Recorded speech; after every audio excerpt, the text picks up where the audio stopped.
Whether thou art a ghost that hath come from the earth, or a phantom of night that hath no home, or one that lieth dead in the desert, or a ghost unburied, or a demon, or a ghoul, whatever thou be until thou art removed, thou shalt find here no water to drink. Thou shalt not stretch forth thy hand to our own. Into our house enter thou not. Through our fence break through thou not. We are protected, though we may be frightened. Our life you may not steal, though we may be scared to death.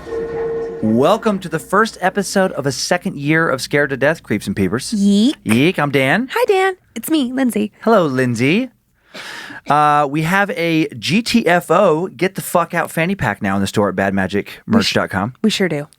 Because why not? Maybe you love supposedly true horror and you like having extra storage on your person. Maybe you like Lynze, you want to bring some extra sage and some crystals with you wherever you go. I mean, that's really what it's for. It's a GTFO kit. You know, you could like build it up. Holy water. Put it on your person. Be safe everywhere you go forever. Throw your EVP in there. Yeah. Well, I don't know. Because you don't want to like bring it on. Oh, okay. You're just pushing it away. Well, you don't know. I do know. You're a peeper. Maybe creeps want to bring it on. All right, weirdos. Also starting year 2, nice little reminder for what the show is about. We haven't done that in a while. Yeah. What's it about? What do we do here? Do I think that every story I tell happened as as it was told? No, not necessarily. Maybe you do. Maybe. But I also wouldn't bet my life on any one of these stories not being true. Mm-hmm. Right? This show is not about scientific, empirically proven fact. It's about the world of maybe. Right, it's about scary and or unnerving possibilities of the paranormal, being true. It's about the suspension of disbelief and having fun, just kind of letting yourself get spooked by the possibility of someone or several someones encountering something from a world beyond or adjacent to this one. And if they encountered it, the scary part is you might encounter it too. Yeah, you feel like you've encountered it. I have a question. Oh, okay, yeah. Is it also a good place to get spooked? It is a good question, student Lynze. It is a good place to get spooked. Thank you, teacher Dan.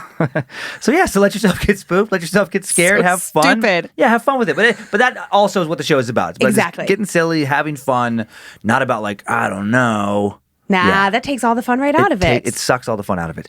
It's a show for creeps. That's a little terminology. People who just can't get enough of horror.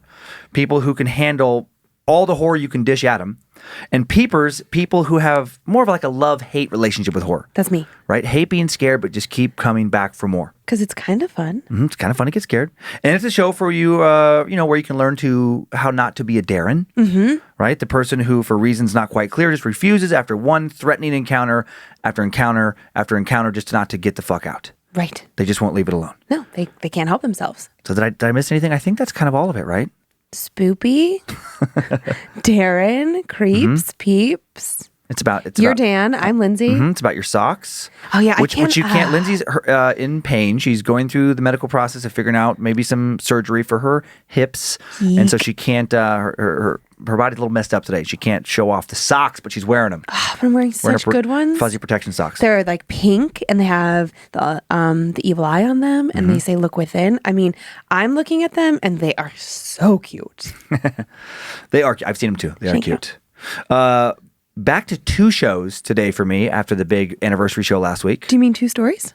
Oh, I do mean 2 stories, not shows. Because we're not doing 2 shows. I'm not 2 prepared. stories. Okay, 2 great. stories. But I still have 3 this week because mine are little ones. Little action-packed. How does that sound in your ear? A little rough. Maybe don't do that again. Still learning. Still learning. Always learning. Sorry, guys. I have different types of stories today, which a little change of pace episode, which I'm really excited about. I'm really curious how our creeps and peepers are going to like these stories. The first story is another one of those, where the hell did they go? Mysterious disappearance tales. Yeek. Actually, 2 people vanishing without a trace in the first story. Ambrose Bierce and Charlie Ashmore, and their disappearances may be related. Disappearances are particularly This is scary. A really interesting one. My second story is about a topic I don't recall covering here yet on Scared to Death, hypnosis. I don't think so. What could a malevolent hypnotist do to you if they got inside your mind? I'm laughing because last night we were watching Community with the kids. Yeah. And it was like a maybe season 2, season 3 claymation. But John Oliver's character does hypnosis on Abed. And I just immediately was thinking about how stupid that was. Well, this is not going to be a comedic hypnosis tale. This is going to be something new to be afraid of. Fine. I'm afraid of everything all the time anyways. Are you ready for today's first spooky tale? Yeah, I am ready. Bring it on. Decent amount of setup. We've covered several strange disappearances here on Scared to Death before. People who vanish without a trace, leaving stunned family members and lots of potentially unanswerable questions in their wake. Okay. Were they murdered? Did they simply succumb to the elements? Or is there some supernatural, some otherworldly explanation as to why no one has ever found a trace of them?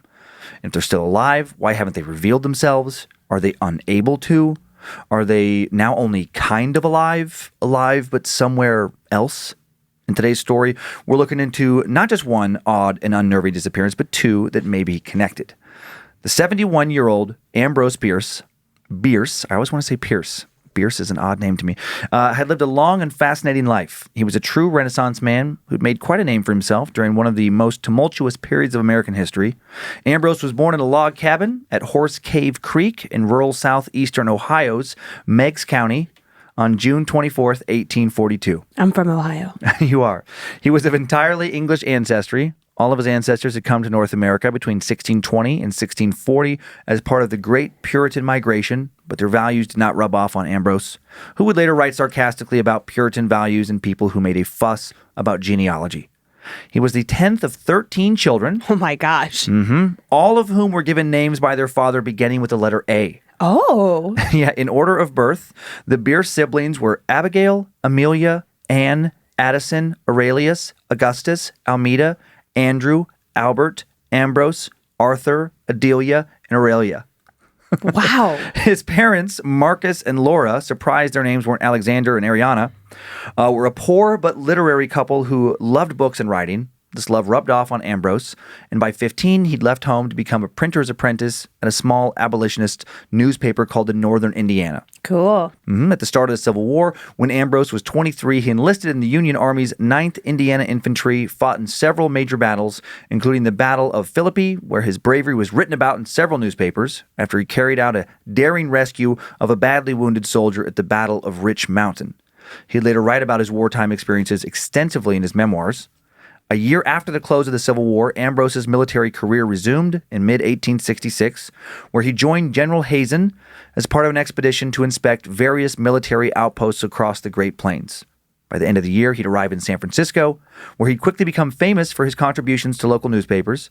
Ambrose wrote all kinds of stuff: short stories, reviews, poems, articles, even reported on crime and agriculture and foreign affairs.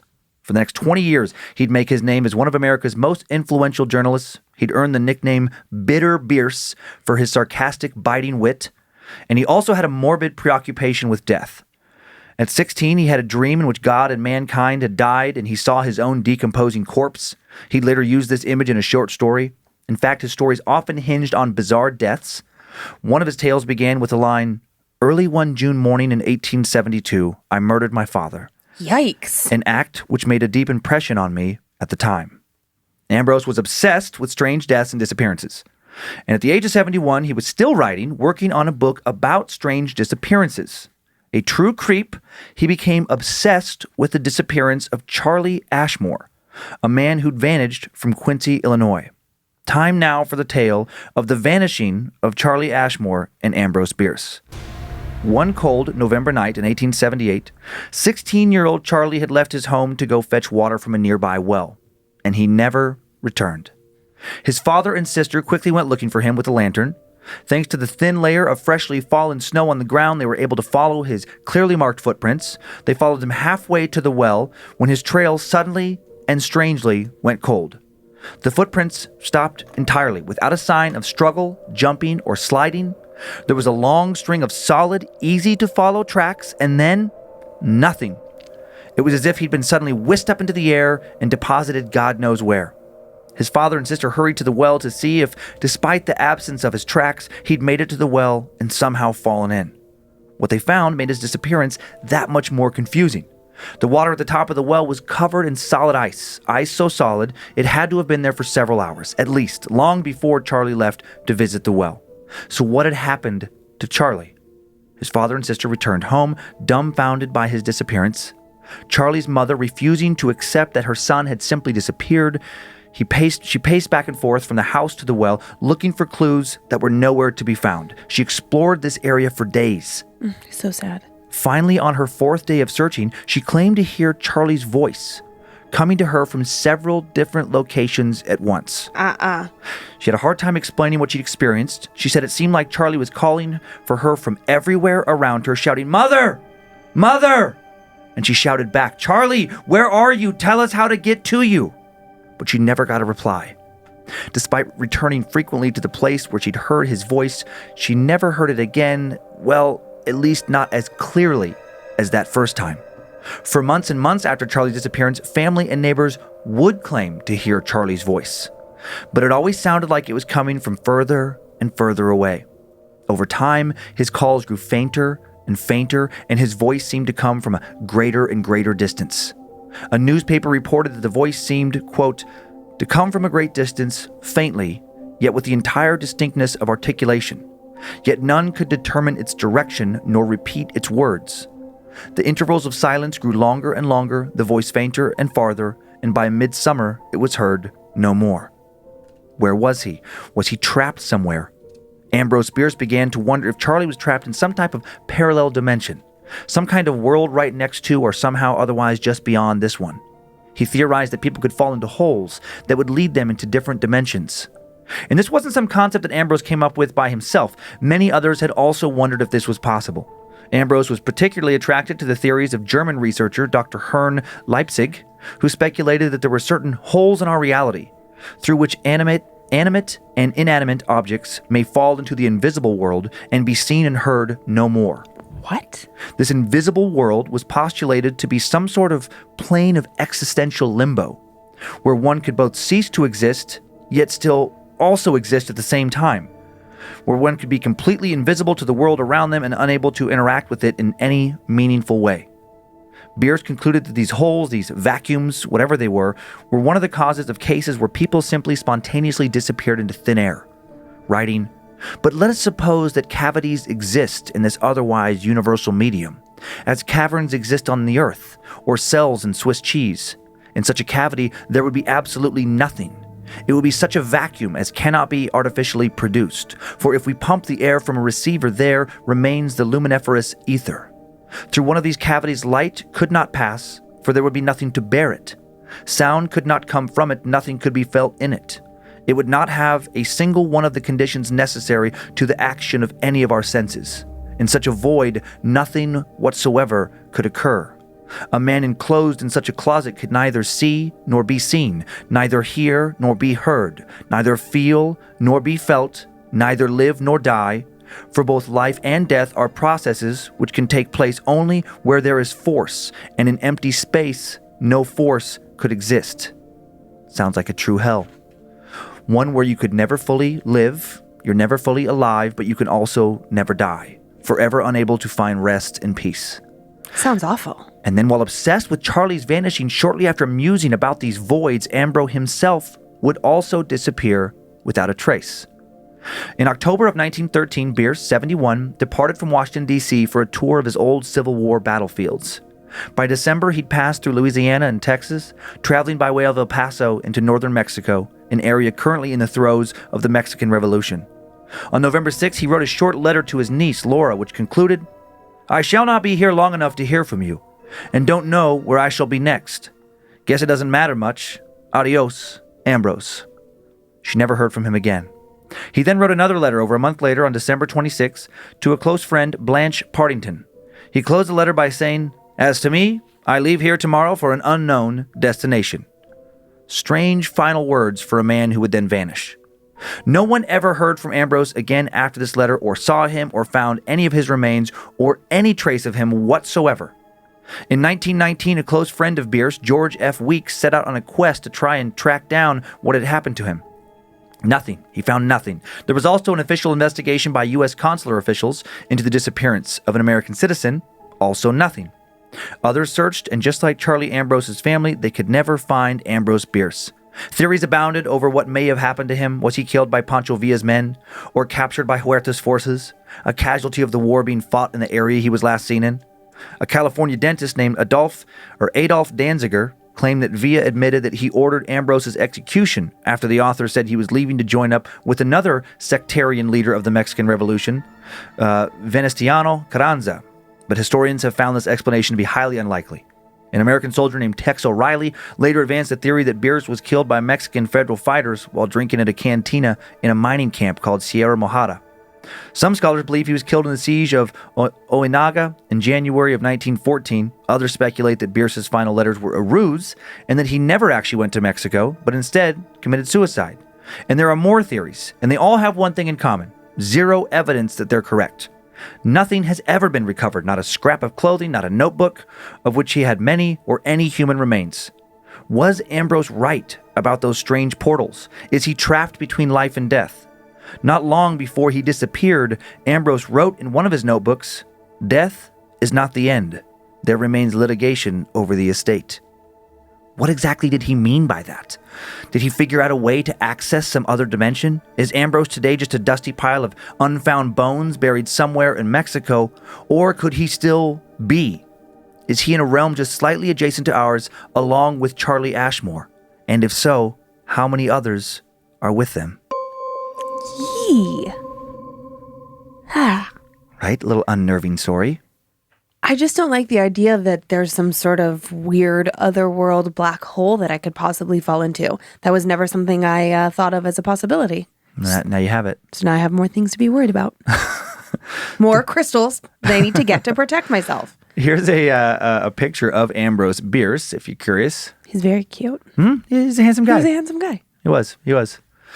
Brave guy, interesting guy, brilliant writer. Yep. I mean, satirist, like very, very smart guy. Very prolific with his writing. This next picture is something I found. It's not, tied to the story, but I just thought it made me think of this story like footsteps in the snow that just vanish. Just how odd that would be if you came across that. If you're looking for somebody, you know where they walked. I mean, that really gives me the chills. Where you're just walking through the snow, which we live in a snowy area. Sure. Done a million times before. Tracks are so obvious, and to have them just move on, and then they're just gone. We're just. Whoop. Yep, that does not make any sense at all. Aliens.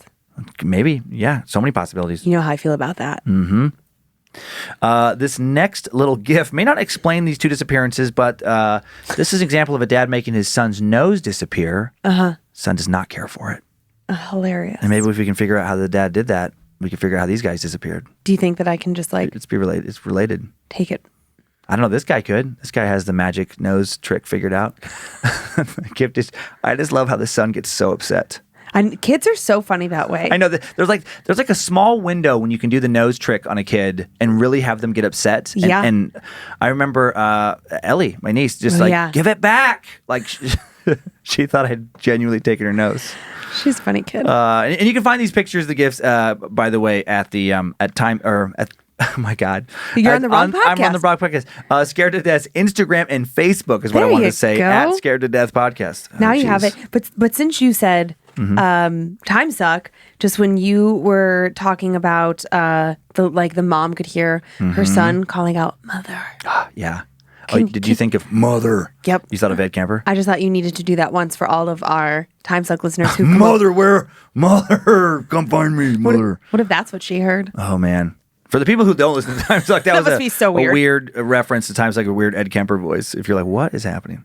Yeah, so that story, I mean, was there in modern times, we would have like a missing persons report, or there would be, some very thorough investigation. But as you tell it, there's no talk of like the police looking for him or. Oh, with Charlie? Yeah. With Ambrose, there was because of where he disappeared down in Mexico. But with Charlie Ashmore. There was nothing written in what I found that said that didn't happen. Yeah. And I will say that back then at that time, we didn't have law enforcement and didn't have missing person cases like we did now. Right. When people vanished, it was just like, sorry. Which is so crazy. I mean, you got your friends and neighbors to help look for them, but there wasn't like a big the FBI didn't exist. There wasn't like a big search party. Official one. Absolutely. And that's what I'm saying. Like, it's just so weird to think that all these people heard this voice and how did they made the local papers? Right. I'm like, but did you all really go looking for him? Because in my mind, I had some really unfortunate thoughts about like, was there a cave anywhere nearby? Was there like a local pedophile or somebody who would have like abducted him and he was truly calling out? But then the pedophile was slowly moving him away from his family from like one hidden location to the next, to the next, to the next. You'd think the footsteps I had that thought too, but you would think if there was like a struggle that way, then there would be the row of footsteps that would lead to signs of a struggle with another person's footsteps, and then something like that. Or if there was a cavern, you would think that they would just have to search for the cavern at the location where the footsteps stopped. There would be signs of him sliding in somewhere or something. Yeah. But yes, I had the same terrible thought of like, oh my God, what if he is like in some cavern yelling out and they just can't find him? But if that was true, when he first talked to his mom, why not say, I'm in a cave? Right, I'm over here. Right, I'm stuck. I know. He didn't do that. I know, which is it doesn't bode well for him. And then also with Bierce, I just thought like it's so interesting how preoccupied with death he was. To me, that lends itself to either suicide or that he unintentionally killed himself, that he was so preoccupied with death that maybe he was a little bit of like an adrenaline junkie, or maybe did something. He was executed by like Mexican soldiers or something, like put himself in a precarious situation. Yeah, he just tempted fate a little bit. And he did suffer from some, like he never recovered fully from some injuries he suffered in the Civil War. So decades later, he still had like head pain and different, and actually he had, so they think a little bit of brain damage. Didn't affect his wit and stuff. Yeah. But it just affected his health.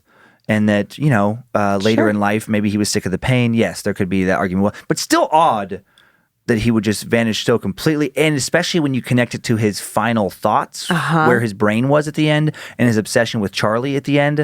It could just be a weird coincidence, but very, very odd. Very odd coincidence, yeah. Especially since if he did kill himself, how do you prepare to commit suicide and plan to have your body never be found?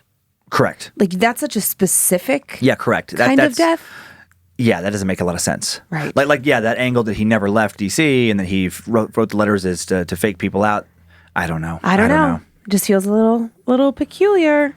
Well, this next story is a weird one too, and this is weirder.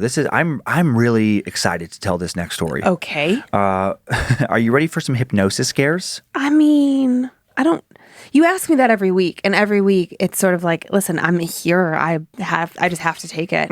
It's not like one week I'm just going to rip my headphones off and walk out. So yeah, I guess I'm ready. This next story, quite a bit of setup. Need to explain a bit about hypnosis before going into detail of someone having an encounter with the wrong hypnotist. Good, because I've never been hypnotized. Me either. I don't know much. Would you ever agree to be hypnotized?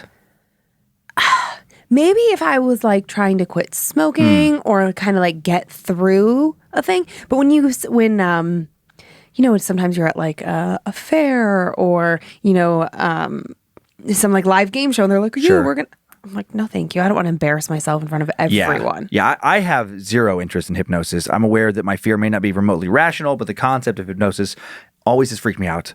I currently have no interest in letting anyone poke around in the dark corners of my unconscious mind. Yeah. Here's how hypnosis works, kind of. It's often represented in movies and television as there's a man waving an old, ornate, pocket watch in front of your face, chanting something like, "You're getting very sleepy." Generally not that theatrical. A trained hypnotist can put you under basically by just getting you to be able to really, really relax. It's a process not unlike meditation, no swinging pocket watch needed. And then what happens to your brain after that, and this is what kind of bothers me about hypnosis, no one seems to fully understand. Why? Well, people have theorized that the mind is still mysterious. As much as, science knows about it, there's so much unknown. People have theorized that the part of your brain that processes information essentially critically essentially goes to sleep, leaving the rest of your body awake in a twilight daydream-esque state. Likely that even if you've never gone to a hypnotist, you may have experienced some type of hypnotic state. Like, have you ever been driving and then suddenly realize that you just don't recall the last 5 miles? No. I have. You have? Yeah, I've done that many times. Well, that's not safe. This feeling is often the result of your brain entering a type of hypnotic state. In this mild version, no one's giving you any suggestions or trying to train or untrain any of your behavior. And that's the part that freaks me out about hypnosis. Being especially open to suggestions. I'm guessing that is what most people fear most about hypnosis. Sure. A fear of, could the hypnotist get me to do something I don't consciously want to do? Okay. Something I would never consciously do. A lot of scholarly articles I've read on the subject say this fear is not based on anything rational, that it's not possible to get you to do something you're morally opposed to do while hypnotized, but a lot of anecdotal evidence says otherwise. And even after the story, I'm going to share some pictures that relate to some naughty hypnotists. Oh. Sure, a good trained hypnotist or hypnotherapist would never try to manipulate you into doing something you don't want to do, but hypnotism not always carried out by a good trained hypnotist. What if you got hypnotized by someone who doesn't have your best interests in mind? And even when someone does have the best intentions, do they always really know what they're doing, what they're messing around with? With how little we know about the human brain and how murky our own desires can be, we don't even always know what our desires are. We hide things from ourselves. Do we really want anyone meddling with our unconscious mind? Do we truly know what the risks are? What could happen? Who we could become when we wake back up? In 1897, a young woman named Mary Whitman claimed to have been nefariously hypnotized, and she ended up going to the police, and her hypnotist ended up getting arrested. She claimed that a man hypnotized her, then married her, and that she didn't know what she was doing. The man, B.M. Maine, was a professional hypnotist, palmist, phrenologist, a con man essentially, who'd been traveling around and made a stop at a town in New York. While there, he stayed at a boarding house that was owned by Mary's older sister, and within just a few days, B.M. Maine married the young Mary, even though she was engaged to be married to another man. When questioned, Mary stated that she had no memory of the wedding or anything that followed it that night. She claimed that she was very much in love with the man she was engaged to, and that she was scared of the hypnotist. Her family confirmed that Mary never wanted to be in the same room as B.M. Maine, that she found him to be exceedingly creepy, and that she did everything she could to avoid him. B.M. Maine was arrested over the incident and the marriage annulled. For the rest of her life, Mary would wonder what happened that night. How had he gained control of her mind? And the story of Mary Whitman, not the only historical hypnotic horror tale. In the early 20th century, a young Hungarian woman named Ilma Zandor was prone to hysterics, and seeking some relief from her troubles led her to being a sort of hypnosis human guinea pig. Okay. A doctor discovered that she was extremely sensitive to hypnotic suggestion. And when the word of this spread to others in the international medical community, doctors began traveling from far and wide to put her under. She became the subject of all sorts of strange experiments. A variety of hypnotists suggested this and that, and her mental stability seemed to erode a bit with each session. One hypnotic experiment involved a pair of scissors. After she was put into a hypnotic state, a doctor told her that the scissors were red hot. Then this doctor laid these scissors across her arm, and she suddenly began to scream out, appeared to be suffering from excruciating pain. The scissors were, of course, not actually hot, but Ilma was so convinced they were that a row of blisters broke out on her arm. What? These strange blisters took months to heal. Eventually, unlike her mind, they did heal. Poor Ilma, her brain possibly scrambled from far too many hypnotic sessions, became too unstable to function in normal society, lived the rest of her life as a recluse who had to be psychiatrically cared for. Oh my gosh. Now for one last story of hypnosis gone really wrong. A recent, supposedly true story posted to the gigantic communal virtual campfire of the internet. Time now for the tale of the black door in Chase's mind. Chase, last name removed, was a young man living in the Midwest who was sure that he was immune to the effects of hypnotism. He was not. One summer night at a county fair, Chase stood and waited along with many others in the small crowd for a hypnotist to come on stage. He'd grown bored of the same old fair events, the animals, the baking contest, the crafts, and he and his girlfriend Anna were about to leave. They were looking for a place to sit down, have a beer before heading home, when they found a small tent with a sign outside that said, "Hypnotist Show, 2:30. Since it was already 2:15, they decided to stay and watch before heading home. Right on time, a man came on stage. He didn't look like Chase thought he would. He expected some kind of magician-type outfit. Someone in a dark suit, maybe even someone wearing a silly cape of some sort. This guy wore khakis and a button-down. He looked more like someone watching a show than putting one on. He invited a few people to come on stage with him, and before he knew it, Chase was one of these people. He headed to the stage with the 5 or 6 others who'd been standing near him. And he wasn't worried about being hypnotized. He was worried about pissing off the hypnotist because he just didn't think it would work on him. Soon, calming music began to play over the speakers. Then the hypnotist spoke softly, saying things like, "Imagine you're on a cloud, as relaxed as you've ever been. And when I count to 3, you'll sink deeper into the cloud and be 10 times more relaxed than you are now." Suddenly, Chase felt like he was in some sort of trance. It freaked him out. He realized slowly that he had no idea how long he'd been on stage. 5 minutes? 10?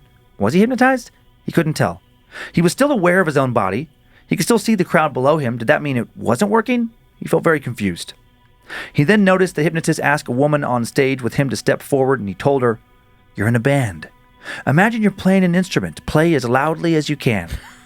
and she promptly began to play an invisible trombone. That's hilarious. Chase would have chuckled himself if he'd been able to. The hypnotist led other volunteers through similar exercises, asking them to do things like pretend to walk like a dog, crawl like a baby. They all seemed to play along. And then Chase played along when it was his turn. "What number comes after 7?" the hypnotist asked. Chase answered, 8. The hypnotist then instructed him to forget the number 8 entirely, let it pass right through his mind. When he asked Chase to add 5 and 3, Chase fumbled for a minute and then said, I don't know. "Count on your fingers," the hypnotist suggested, and each time that Chase tried, he came up with 9. And then the hypnotist walked around him and the other volunteers, either patting them on the shoulder or looking them in the eyes, and Chase realized with a flicker of panic, this wasn't a demonstration. The hypnotist had just been relaxing them. The real hypnotism was still to come. Now the hypnotist began to speak in a slow, soothing voice again, but Chase couldn't make out what he was saying this time. It sounded as though he were speaking backwards. Everyone in the audience was nodding along, so Chase assumed the hypnotist was speaking English, and something about the state Chase was in just didn't allow him to understand. Then his eyes closed, and the next thing he knew, the show was over and the tent was empty. A few stragglers stood outside. In a daze, Chase stumbled down from the stage and walked outside where he found Anna. "Do you see that?" he asked her. "What happened? I must have zoned out." Anna shrugged. "The hypnosis show? Yeah, some of the people on stage did some pretty silly things. At one point, someone river danced, pretended to be a lion, that sort of thing. You didn't do anything, though." She smiled, running a hand through her curly red hair. The hypnotist was probably pissed. Chase was so confused. Didn't she see what he had done with the numbers? Had she been hypnotized as well? Did he hypnotize everyone? And if he did, what did he do to them when no one was there to watch him? Chase and his girlfriend went home and tried to forget all about it. Just a silly show at the fair. And he really didn't feel any different that night. The next morning he went to work. He stacked supplies for a big box store. Not a really mentally taxing job, at least it didn't used to be. Now in the warehouse, he just couldn't seem to figure out how many boxes he was putting on the dolly. He kept stacking and restacking the boxes. Each time he counted them, he came up with the wrong number. How? He wasn't adding any extra boxes to the stack. The coworker he was paired with that day, Victoria, asked him if he was feeling all right. Then she said, "Let me do it. We've got 8 boxes going to produce, right?" As soon as she said it, the number flew out of his head, and Chase just stared at her blankly. After giving him a funny look, she told him that they had the right amount of boxes, and off Chase went. He tried to disguise his growing panic for the rest of the day. He kept struggling with even the simplest of tasks. What had the hypnotist done to his brain? When he got home that day, Anna was watching TV, and he hesitated at the door, wondering if he should tell her about his problems at work. Yes, tell her. What would he tell her? "I think I got hypnotized for real. I think that guy," what was his name? He couldn't remember his name. I think that guy did something to my brain. It sounded so crazy. He decided to talk to her about the hypnotist anyway, despite sounding crazy, and then she said, "What are you talking about? We didn't see a hypnotist last night." What? Chase's stomach sank. Was he losing his mind? He said, "Sure we did. At the fair." Again, she said, "What are you talking about? We didn't go to any fair." "What fair?" What? Chase felt sick. Did they go anywhere the night before? He knew they did, but he could tell that Anna wasn't joking. How could she not remember? He tried to play off his question, saying, Wow, that dream was so real. That's crazy. I totally thought we went to the fair yesterday afternoon. Damn, now I can't remember what we did do. What did we do yesterday?" Anna started to say something, then stopped herself. She suddenly looked confused. He could tell she had no idea what they'd done the day before. Oh my gosh. Then, sounding like she was desperately trying to convince herself it was true, she said in a tone that sounded more like a question than a statement, We stayed home. We stayed home. We watched TV." "Yeah," said Chase. Yeah, of course. Yeah, we stayed home and watched some TV." That night, Chase and Anna really did watch some TV in silence. Anna wondered why she couldn't actually remember what they'd done the day before. Chase wondered what the hypnotist had done to them both. Making things even more concerning, the fair was over and Chase couldn't find any information regarding who the hypnotist was online. Oh boy. He went to bed hoping he'd just wake up and have everything feel normal again the next day when he awoke. The next morning, as he got ready for work, he got a text from someone named Anna. "You look so tired. I didn't want to wake you up. See you tonight. Love you." Chase frowned. Anna. Anna. What? He felt like he must know an Anna, but who was she? And why was she telling him that she loved him? So strange. Back at the warehouse, Chase worked a long shift and then put in overtime when his manager asked him to. He still couldn't figure out how to count past 7 to save his life. It was really concerning, but he figured out how to work around it enough to get by for the moment. He started to wonder if he had a brain tumor or something. He didn't worry about the hypnotist anymore. For the moment, he'd completely forgotten he'd seen one. He drove home, picking up some groceries on the way. When he got to his house, he panicked. Who was the woman with the curly red hair standing on his porch? He felt like he should know her, but he didn't. Oh my gosh. He got out of his car and she waved at him. "Hey," she called. "I thought you'd be home earlier." Said Chase. "Yeah, I had some overtime." If he could play it cool, he decided he could figure out who this person was and what she wanted. Maybe she was mentally ill. She must be. To be safe, he got out his pocket knife from the glove box and shoved it in his pocket. Oh my God. "Next time, tell me, okay? I could have gone out with some friends, but I thought you'd be home," the woman said as Chase walked up the driveway. Chase nodded and she frowned. "Are you okay?" she asked. "You look kind of weird." "Fine," Chase said. The hand in his pocket flexed around the knife. "Just tired." "Sorry to complain," she said. "I know you must be exhausted." He nodded and went inside. And the rest of the night, he watched the woman move from room to room, talking on the phone, fixing a snack. He never took his eyes off her. Why was she in his house? What did she want from him? Curiously, he never considered calling the police or demanding for her to get out. It felt like he was dreaming, like his life wasn't fully real or something. That night, as he lay in bed next to the strange woman, a new terror struck him. After trying for a while to fall asleep and failing, he opened his eyes to find another pair of eyes. What? Glowing eyes staring back at him in the dark. He tried to lift his hand, but was paralyzed, completely immobile. And then he heard a low, familiar voice. It sounded sinister. It said, "You're more relaxed than you've ever been, Chase." His eyes flew open for real this time. He'd been dreaming, or had he? It felt like he was trapped in a series of dreams, where you wake up from one and then think you're awake only to realize you're just in another dream. Yeah. Something was very wrong about all of this. Chase went to the living room and opened his laptop. He opened his laptop and pulled up a YouTube video on hypnosis. The title was Undo Previous Hypnosis, and it featured a dark blue background. The reviews behind it or beneath it were all raves. "Help me 100%. This video is the best. Super calming. Just put this on, go to sleep, and wake up feeling like a brand new person." Chase played the video and settled back on the couch. The music started up slowly, rhythmically, soothing him to sleep. Or was he even awake? Slowly, a voice began to speak, giving soft, reassuring instructions. "Dim the lights, light a few candles. We're going to put you into a soft, meditative state, like you're drifting on a lake in the middle of summer. Your relaxed body makes room for your free mind. The only useful door to your mind is an open one. Lay down with your head under a pillow. Make sure your head is facing up. Rub both of your temples in a slow, circular motion, giving yourself a massage. Work at a slow, steady tempo, around and around and around. Now begin to imagine yourself. See yourself from head to toe. You're comfortable, happy, safe, but viewing yourself from a distance. You are at one end of a very long corridor. There are numerous doors on both sides of this corridor, spanning the entire length. I want you to explore these doors and the rooms behind them. What does the first door look like? What are its doorknobs like? Does it have any imperfections?" Chase saw a normal door at first, nothing special, but began to realize it looked like his childhood home's front door. The big brass knocker, scuffs in the red paint where his childhood dog had asked to be let out. "Keep exploring each door, moving one by one," the voice said. "Only a few guidelines to send you on your journey. If you come to a room full of clocks, leave immediately if you're able. If you choose to explore this room against advice, do not touch the clocks." What?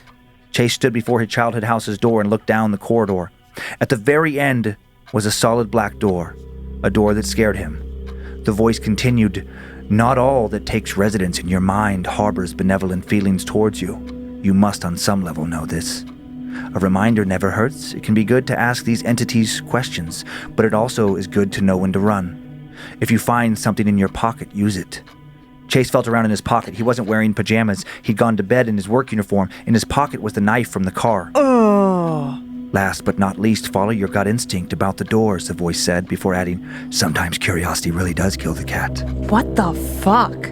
Chase began to walk down the hallway. His legs were heavy. He was afraid of what was behind the last door, the black door. He passed many doors, doors with deep scratches in the wood, elevator doors, doors with large, ornate keys in the keyholes. He knew whatever the hypnotist had done, yes, he had seen a hypnotist, he was sure of it now. Whatever he'd done was waiting for him behind the last black door. Holding the knife in one hand, he reached for the final doorknob. It was ice cold to the touch. He turned the handle slowly, the door creaking, as he barely cracked it open. Standing in front of Chase behind the crack, looking back at him, the door was barely open, was another Chase. Himself, but not himself. And as Chase stared, the Chase looking through the cracked opening held up a watch by its strap and smiled. And this Chase had the eyes, the glowing eyes that had floated above him in bed. This other Chase terrified him. He knew immediately that this other Chase wanted to trade places with him, to put him behind the black door, to wake up where Chase lay on the couch. Chase! Chase! Someone was shouting. He opened his eyes. It was Anna. Anna, his girlfriend. He knew she was his girlfriend again. She was leaning over the couch. His laptop was dead. She stared at him, her brow furrowed with concern. Are you okay? I thought you were having a nightmare. Chase pulled her into a big hug, breathing hard. Over her shoulder, he counted 8 bananas on the counter, 8 magnets on the fridge. He squeezed his eyes shut and breathed in deeply. He remembered everything. It was morning, and he had to get ready for work. As he went about his morning, putting cereal into a bowl, suddenly, the image of a black door, cracked just the slightest bit, was seen clearly in his mind's eye, and it filled him with dread. He knew with certainty that whatever was behind it, that it would come for him if he ever opened it fully. And then when he snapped out of this daydream, he saw Anna staring at him in a way that sent chills down his spine. It was like she had just figured out who he was, and she wasn't happy about it. Uh-oh. With as much certainty as he knew he did have a girlfriend named Anna, he also now knew that this Anna was not his. Did Anna walk down her own long hallway? Did she open her own black door? All the way? And was she now stuck somewhere behind it? I need an answer. That's it. That's the end. No.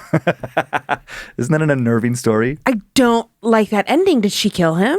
Is that bad? Is that naughty Anna? Is that good Anna? Is he just fucking mentally off his God-blessed rocker? Don't know. I like that it was a different story. It just creeped me out. I don't like that ending. Ooh, I'm really mad about that. Yeah. Just you have to wonder, who was she? I don't want to wonder. What was really behind the door? Was there a door? Did they even see a hypnotist? Could not find a picture from the beginning of the story of Ilma Zandor or Mary Whitmore. So I just started finding some hypnotist pictures. Oh boy, this is going to be fun. This first guy is the incredible Beerus. He is a comedy hypnotist. I would never see that guy. What is a comedy hypnotist? Oh, that's a huge thing in certain comedy clubs where they have a comedy hypnosis show. I'm not going to that. I've never gone. I never will. So what is it? They hypnotize you and then you do funny things? Yeah, that's what I hear. Okay. This next one, Martin St. James. Look at how this guy looks. Former Australian hypnotist. He looks like Zanzibar. He does. Yeah, he died in 2015. I would have tried to kill him if this guy tried to hypnotize me. This guy seems like an evil hypnotist. I have to tell you something. Yeah. He looks a little bit like me. I could look like that guy someday if I dressed up like a hypnotist. Oh, God. I look like a hypnotist. It's just like that particular angle, the high hairline, and just like the angle of his nose, small lips.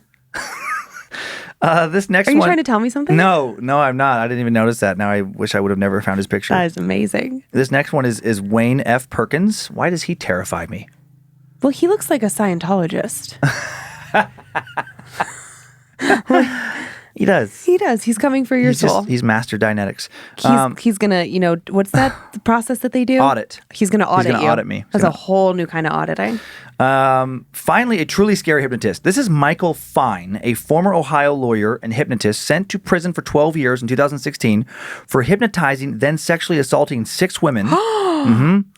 Police suspect he may have actually assaulted dozens. Oh my God. And he is one of a variety of dudes I found arrest reports for the exact same crime, hypnotizing women and then sexually assaulting them. That is so fucked up. And this is what I also look at those fucking eyes. I would never trust someone with eyes like that. And this is what I was referring to earlier in the episode where they say, scholarly articles will say that, you can't do anything that you were morally opposed to. It doesn't work like that. But there are a lot of stories about women being assaulted after being hypnotized, which does not speak to that. It speaks to you can be convinced to do things you don't want to do when put under, which is what freaks me out about it. And sorry, my hip is really bugging me. I'm just going to need a second. That's okay. It's okay. Yeah, just getting a little better seated position there. You just never know. It's sort of like having Tourette's sometimes. What I imagine, like all of a sudden it's like a shooting pain and then I let out some expletives and it's probably super funny to watch, but not funny for me. Yeah, no, I feel bad for you. Yeah, the not being able to control what you do. If you're hypnotized, I mean, like, if you're thinking about Chase, he didn't necessarily remember everything. So I wonder if when these terrible hypnotists are hypnotizing these women, they're hoping that they don't remember. Probably. I would assume so. And I would strongly assume so. And how do you file a police report on that? Because I don't know. I didn't dig into it that far. But, I mean, it went far enough where the guy went to prison. And other people have gone to prison for the exact same type of crime. Oh, yeah. I'm just curious how DNA. But, yeah. Dang. Well, if I ever thought I would think about being hypnotized, probably not. Not unless. And I know that in clinical settings, it has done good for people. Usually for behavioral things like you referenced earlier, like stopping smoking. Yeah. But I also know, and this, I don't want to detour the show, but there's also been a lot of bad false memories and things that have come from hypnosis too. I'm not a fan. I know that it works for some people for some things. I suppose I don't really know enough about it. Yeah. You know. Because what's that like? It's like a light therapy. You look at a light bar. Is it? I don't know. EFM. I always want to say EDM, which is electronic dance music, but it's like EFM or MFE something. But it's like you go to a therapist and there's like a light bar, and you sort of like follow the light bar like this, and it's supposed to. Well, I mean, they don't call it hypnosis, but I'm feeling like that's kind of what it is. It's supposed to like put you into a very relaxed state where you can kind of get out of your own way and access some breakthroughs. And walk through your black door. Maybe. I'm going to ask one of my girlfriends about it who's done it. Because now I'm worried about her. You know what I mean? I was worried about her anyways. Okay. She doesn't listen to this show, so I can say that. Okay, so I have 3 stories for you. Okay. 2 of the 3 are anonymous, which is like, oh, okay. Like, you're that worried about your story? I get it. This first story, it's like, is it a warning about something? Like, what? Is it just terrible nightmares?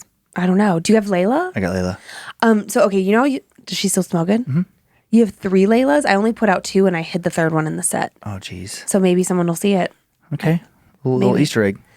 Yeah, it might be too dark to find the hidden Layla. Layla number 3, but I'll try for a new spot next week. Okay, so here we go. Hello to the king and queen of creepy shit. I was first introduced to Timesuck by a coworker a few months ago, and from there found Scared to Death. Thank you, coworker. Been listening a lot for several months now, and am definitely a creeper. No one likes to watch horror movies in my house, so I will do it alone at night when my husband is sleeping. Nice. Insane. I could never. My story happened 2 decades ago, but still disturbs us to this day. In 1999, my husband, 8-year-old daughter, and 1-year-old daughter and I lived in Las Vegas, Nevada for my husband's job. We had been married only 2 years at this point and never experienced anything supernatural in our lives prior to this point. While I'm a creeper, my husband is barely a peeper. He loves paranormal podcasts, reality shows, aliens, and Bigfoot, but never watches horror movies. He's practically hiding under his seat even during Jurassic Park. Anyway, in 1999, we moved into a nice 3-bedroom apartment near Nellis Air Force Base with our daughters. It was not a great area, but also not too bad. Our first month in the apartment was uneventful, but things changed and our relationship became strained. At first, it was just a difference in everyone's personalities, but there was always a heaviness in the apartment. Then, my older daughter started having nightmares and did not sleep well, which we attributed to living in Las Vegas and dealing with new sibling. But then, my husband and I started not sleeping well. Our bed was in a corner, so one side was up against the wall and the other was open to the bedroom. Whoever slept on the side of the bed that was towards the open side of the room would wake up terrified throughout the night, have nightmares, and would be exhausted in the morning. One time, I sat up straight from a dead sleep in absolute terror, struggling to breathe and feeling like something had just been standing over me. I do not remember hearing anything that would have woken me, but the room felt very, very heavy. I've never felt terrified like that in my life. We never really talked about it, like we didn't even consider it could be something paranormal until I saw something I couldn't explain. Part of our master bath was open to the bedroom with a big walk-in closet separating the bathroom area from the bedroom area. The door into the bedroom was directly across from the closet. One night, I was standing at the bathroom sink getting ready for bed when I saw a small, figure in a white nightgown dash from the closet into the hallway. What? Immediately, I thought it was my 1-year-old because she was very sneaky and knew how to get out of her crib like a true ninja. I looked over to my husband to see if he had noticed, but he was fast asleep. I walked down the hallway to her bedroom, opened the door, and saw that she was deep asleep in her crib. Confused, I went to check on my older daughter, only to find her asleep as well.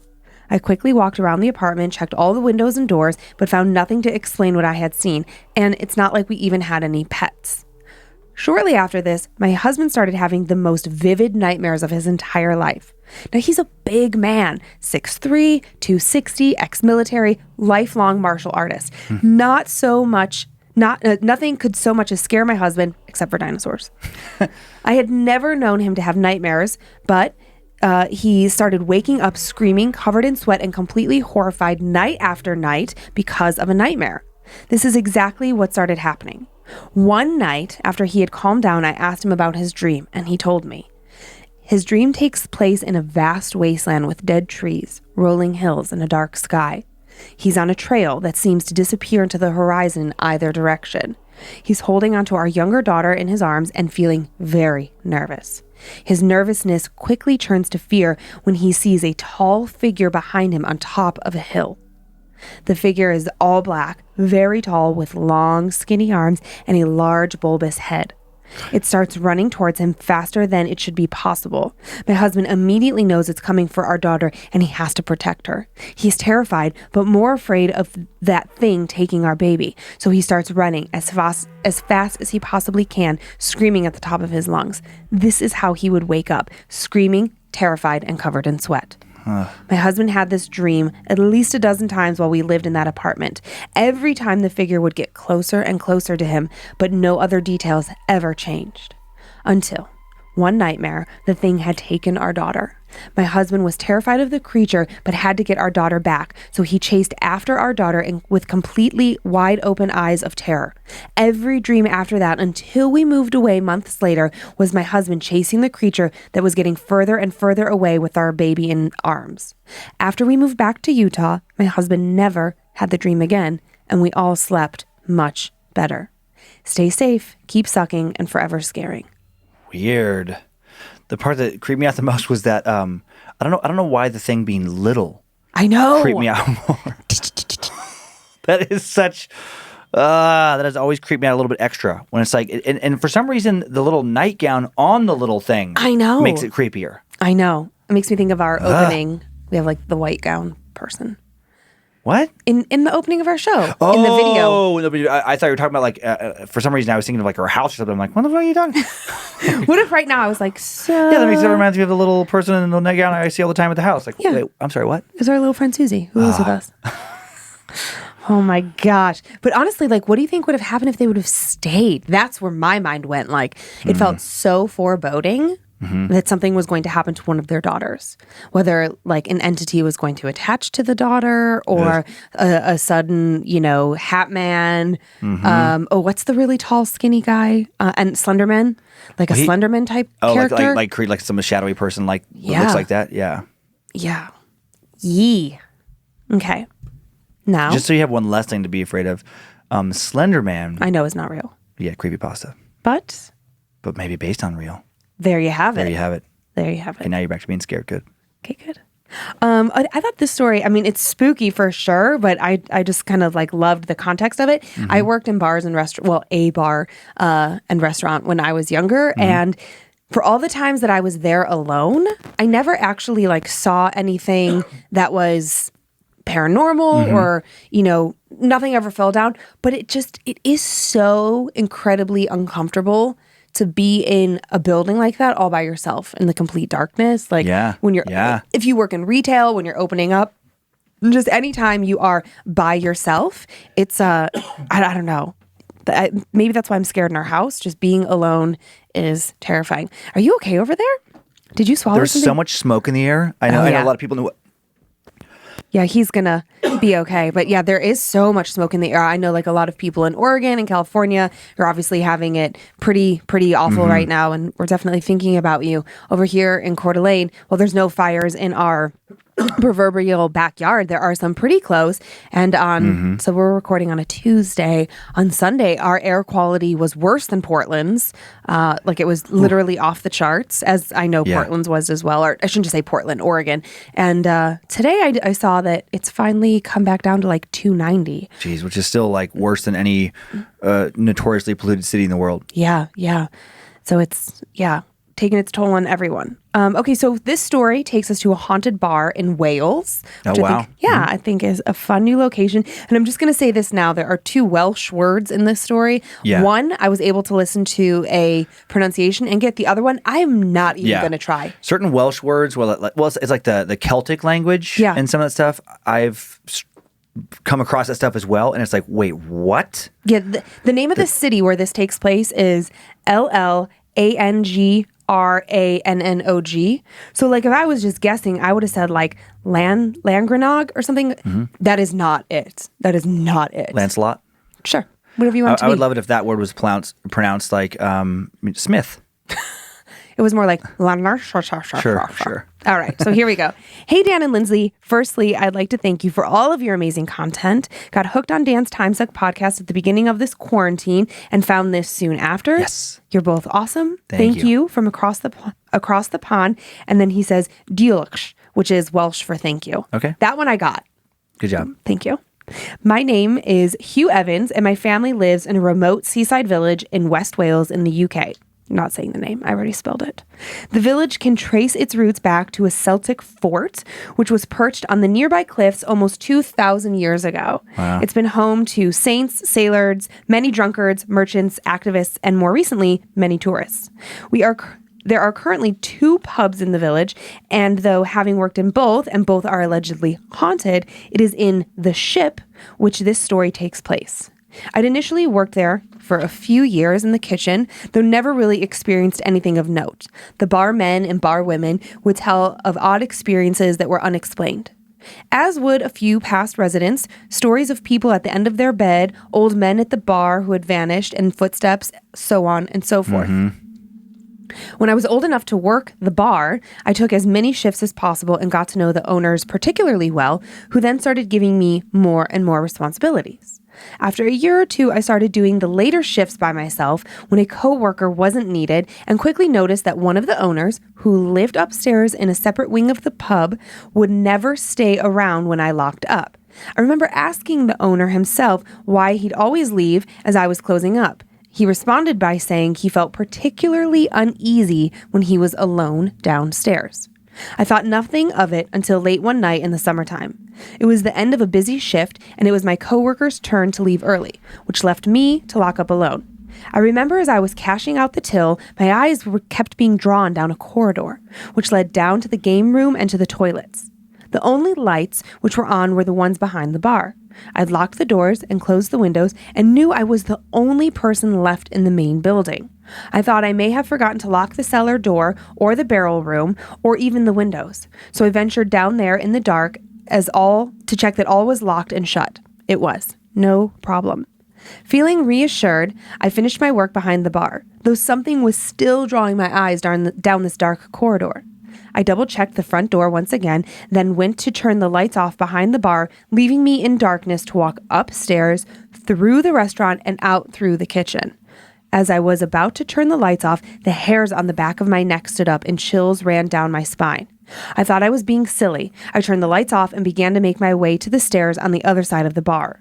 Hairs still up on end, I cursed the amount of noise I made along the old wooden floor until I froze with fear. From the game room, I heard the doors of the gents' and ladies' toilets both slam shut. The fact that I'd heard them from so far away meant they were shut with some serious force. Then in succession, I heard the cellar door slam, followed by the barrel room, which I knew had been locked. It felt as if something was rushing up from behind me, and I didn't want to stick around to find out if I was just being silly. I legged it upstairs, sprinted through the restaurant and the kitchen, so pitch black that I made one hell of a mess, and ran the entire way home, which was still an uneasy feeling as there are no streetlights and it's a single-lane road covered in trees. A few weeks later, having told my coworker, we were both in the pub alone sharing a beer before heading home. when we both heard the gents' toilet door swing open, then close, followed by footsteps coming down the corridor towards us in the main bar. Neither of us had paid much attention to it, as neither of us had checked to see if the gents' bathroom was empty of its usual suspects. Sometimes people have even fallen asleep in there after having a bit too much to drink. We could hear the footsteps getting closer. We could hear the sand on the wooden floor being scraped along, the unmistakable kind of crunching, scratching noise it would make. I expected to see a familiar face pop around the corner as my coworker and I both looked up from our table as the footsteps came to the end of the corridor. But no one came. We stopped mid-conversation, not saying a word. I arose from my chair, took 4 or 5 steps to look down the corridor. No one there. He didn't believe me, and after a quick search, we both realized it was the only 2 of us left in the building. Strange noises began happening at my parents' house shortly after this. Things following me upstairs, stopping outside my bedroom door. I could hear the floorboards sink and creak with the weight of something that just wasn't there. I found out later from my father that our family home was built by the same ship captain as the pub I'd been working in, but the room I stayed in our home hadn't been built at that same time. I realize this is quite a long account, but it's been fairly therapeutic in its telling. Many others have experienced strange things in that building, and this is just one of many accounts. Thank you guys once again. Your content is the best during this quarantine. Apologies, I haven't sent any socks. So it's okay, Hugh. It's okay. That's awesome. What a crazy connection to that pub that where it's like built by the same person as your or company as your house. And what a weird connection then to like, I don't know, that's a very interesting story where like you go there and then you hear the stuff in this, am I saying pub, right? Yeah, in the pub, yeah. In the pub.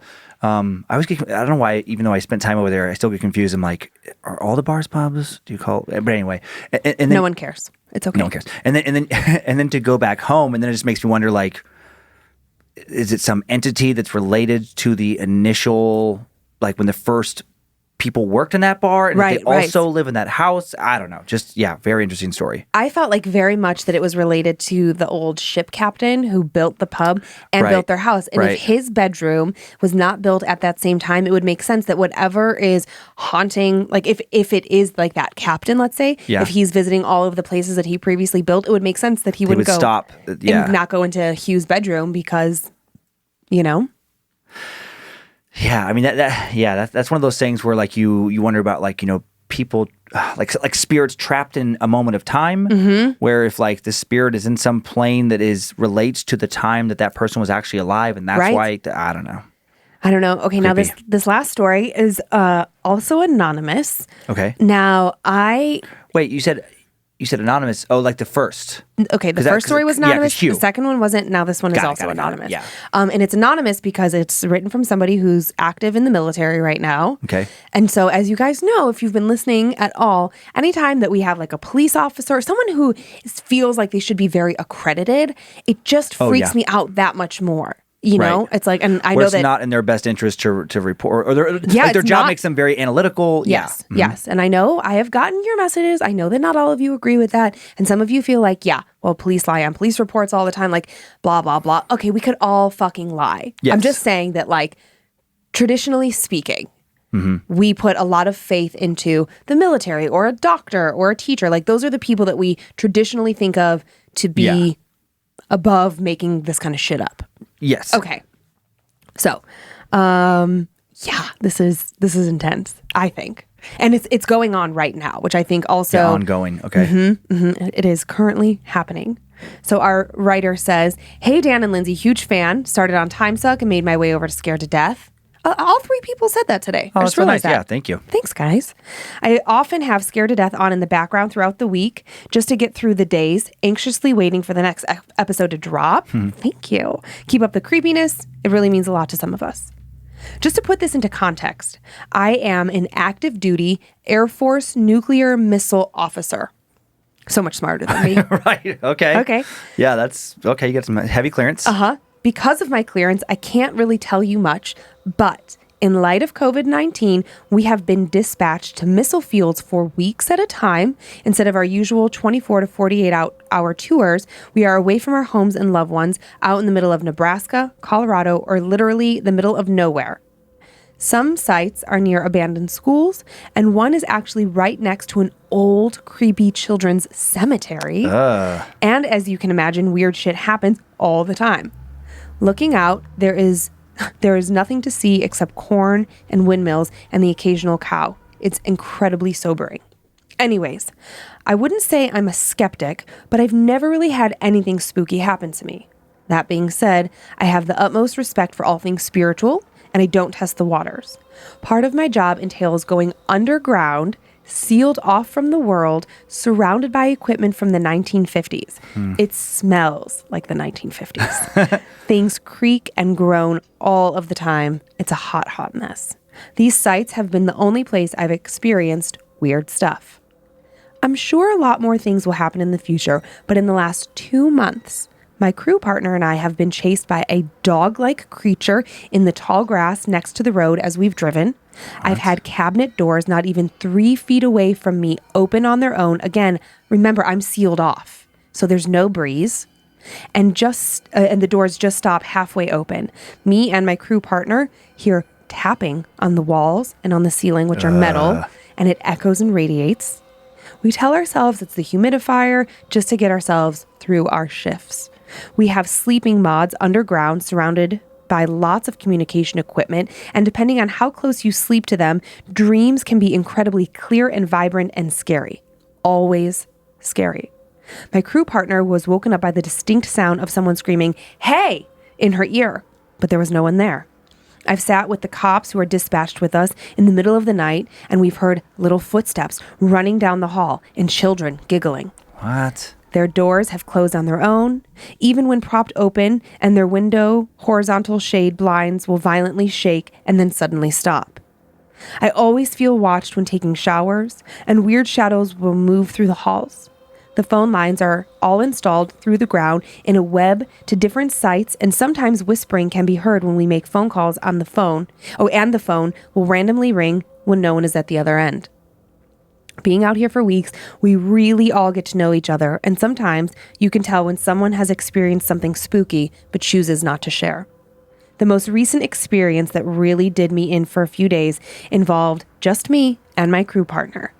We are almost never apart. It's an accountability thing, and we sleep in the same room. I had experienced sleep paralysis for the first time in my life that night, and was still trying to recover from that before we went to bed. A dark figure in the corner of our room gave me this overwhelming sense of dread, an inability to move, and time moving so damn slow. It was the whole 9 yards. This night, shit would get crazy real quick. I was in and out of sleep, restless. I'm facing the wall, away from my partner and the rest of the room. In my half-awake, half-asleep state, I hear my partner distinctly say, "What are you doing down there?"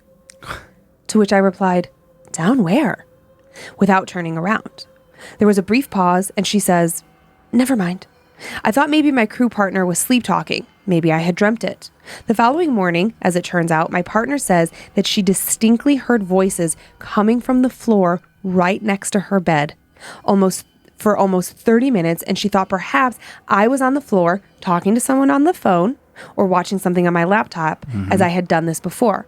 But when I had responded to the question she asked of what was going on down there, it was clear I was indeed not the source of the voice from the floor. Instead of freaking out as I would have, my partner just went back to sleep. And when I stared at my bunkmate incredulously, the reply was a shrug and, what are you going to do about it? My partner is definitely my grounding element on these tours. I guess after a while, you just get numb to it all. We are expected to maintain a stern, critical, logical, and professional demeanor.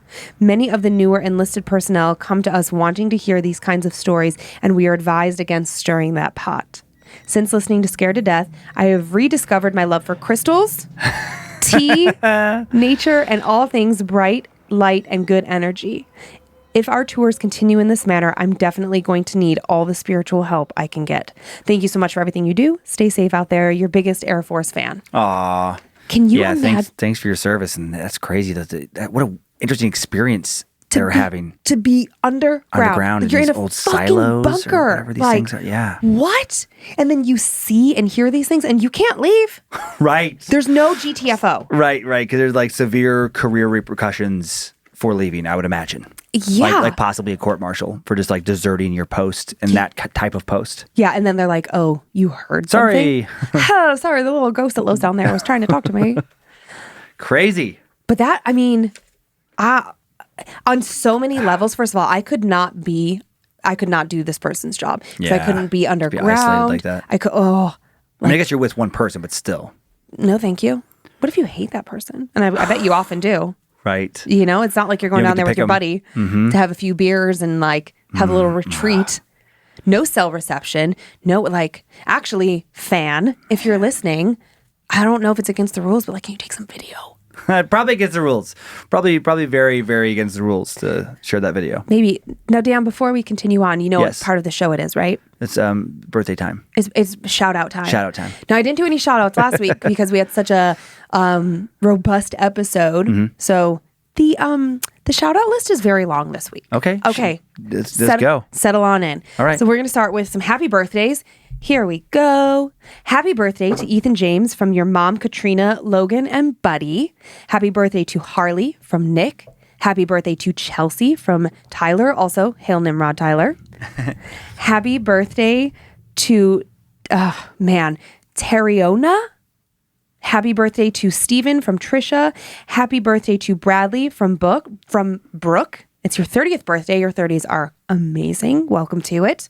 Happy birthday to Bethany from Abigail. Happy birthday to Wendy from Ashlyn. Happy birthday to Natalie and Kevin from Leah. Happy birthday to Zach from Desiree. Happy birthday to Phil from Ricky. Happy birthday to Jaden, also known as JJ, from your mom, Tyresha. Okay, those are all the birthdays. Okay. I have a congratulations on your very first house, Jimmy and Lakin or Locken, I'm not sure. Congratulations on your nuptials, Larry and Kaylee from Casey and Justin. Sending some love to Angie from your son, Cody. He said that he recently scared her to death in her car. Great. She was like in the driveway and he had turned her onto the podcast and he didn't know that she was like still listening. So he just went up and like on the window and she just like lost her mind. Awesome. He's sorry / he loves you. And happy anniversary to Tiffany and Danny on your 1-year anniversary.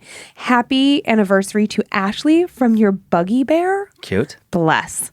Happy birthday to Danny and Kayla, 2 years together. Happy birthday. What am I saying? Happy anniversary to Charlie and Chloe, and happy anniversary to Michael and Allison.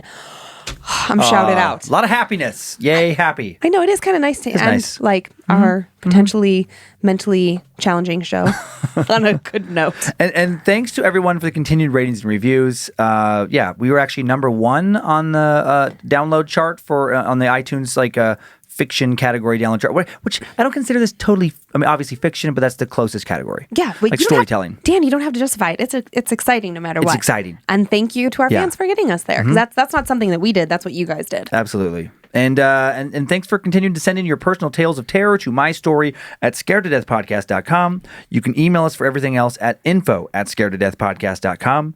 Thanks to Logan and Kate Keith, the Keith, on social media and badmagicmerch.com. Merch design for doing all that. Producer Sophie Evans for help with story curation. Joe Paisley and Zach Flannery for producing, directing, custom soundbed creation, and Heather Rylander for organizing the My Story emails. You can subscribe to Bad Magic Productions on YouTube. Follow us on Facebook and Instagram for more content at Scared to Death Podcast. That's where the pictures are as well. And we have a private Facebook group that has been growing so fast. It's so cool. Creeps and Peepers, almost 9,000 members now for horror lovers. Yeep. And thanks to Liz Hernandez for moderating, cultivating that group, and making it fun for everybody. Enjoy your nightmares, Creeps and Peepers. Hope you were scared to death. Bye. If spirits threaten me in this place, fight water by water and fire by fire. Banish their souls into nothingness and remove their powers until the last trace. Let these evil beings flee through time and space. Evil may pass through, but hath no home here within, scared to death.